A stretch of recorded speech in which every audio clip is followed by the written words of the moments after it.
became the symbol of the city from the beginning of 1100, lily flower. And can you read over there who was living here?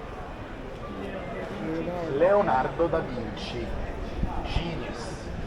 He was born in 1452. Leonardo da Vinci, in the beginning of 1500, was a man with a long beard, studying every day, an inventor, you know? And he was a man who, in a world without electricity, without anything, he used to repeat every day to the people, guys, do you know what? According to my studies, one day we can fly. Can you imagine the reaction of the people? Leonardo, you're getting mad, you're studying too much. Centuries later, Ryanair, Welling, we can fly. So that's Leonardo da Vinci, a genius. And he was one of Lorenzo il Magnifico's best friends. Guys, Lorenzo il Magnifico, at the end of the street you see over there, founded the first Academy of Art in Europe, which was a school for young sculptors. The name of the school was the Garden of St. Mark, because placed in a St. Mark's Square. I need your effort of imagination. 1489, May, the month of May. Exercise of the day for the young sculptors of the city was carving a gargoyle. Do you know what's a gargoyle? Kind of a monster, these figures, you know? Guys, imagine the situation. No, Il Magnifico was observing the young sculptors carving marble to get a gargoyle when suddenly he told to a guy, wait a minute, wait, you are doing a great job, but can I suggest you something according to my experience?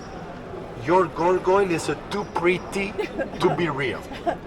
I've never seen a gargoyle with a perfect mouth. You have to change something here. Il Magnifico was moving away, and this guy said, Mr. Lorenzo, can you wait a minute? Tell me, what do you want? He took the hammer, the chisel, self-confident, he started touching the mouth of this figure, but in a couple of minutes he changed everything. He changed the mouth, he broke a couple of teeth, and he said, Mr. Lorenzo, are you satisfied now? You can move, don't worry, I know what I'm doing. Can you imagine, guys, an adolescent was challenging with one of the most powerful men in Europe. Lorenzo il Magnifico really adored the temper of this guy, his incredible talent. So he said, you're brilliant, what's your name? My name is Michelangelo, sir. Oh, you're Michelangelo, how old are you? I'm 14 years old. Do you know what, Michelangelo? My second son, Giovanni, is 14 years old. And my nephew, you know, son of my brother, is Giulio, and he's 13 years old. Michelangelo, can I ask another question to you? Do you like Medici Palace? Michelangelo was surprised, but he said, yes, sir, I love it. Why?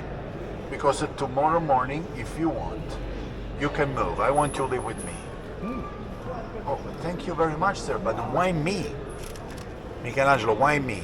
Because I know your father is a politician and he's never here with you. I know your mother died when you were a kid.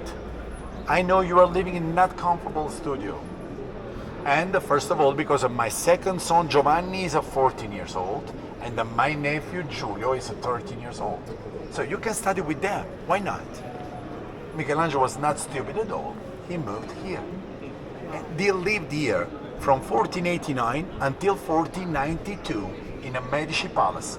Michelangelo grew up with Giovanni and Giulio, 14 years old, 13 years old. In 1513, Giovanni became the Pope, Leo X. And Giulio became the Pope in 1523, Clement VII. I don't know in your countries, but here in Italy, if your best friend is the Pope, you have a couple of benefits.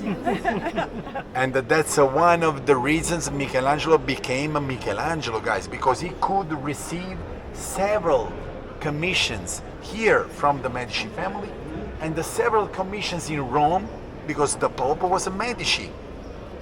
Is that clear? Yeah. So the relationship between the Medici and Michelangelo at the beginning was amazing. Lorenzo il Magnifico was a sort of a second father for him. But this relationship will change in a 1500, and we are going to talk about the reasons. Okay? Something to do with the David. We are going to talk about it.